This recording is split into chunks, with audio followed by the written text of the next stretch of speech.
النهاردة هنعمل وصفة بسيطة وطعمها يجنن. فرخة مشوية على سيخ الشواية ومعاها خضار روعة.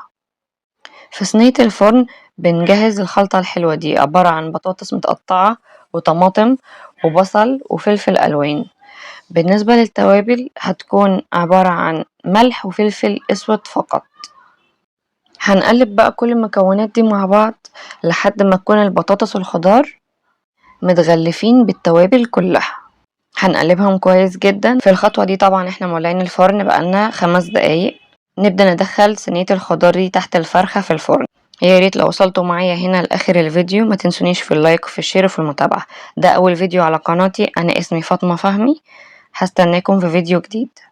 في الخطوة دي بقى انا بدخل السيخ كويس في الفرخة عشان ما تفكش مني في الفرن. هنا الفرخة هتقعد معايا حوالي 45 دقيقة وبكده تكون استوت. طعم وروعة حقيقي.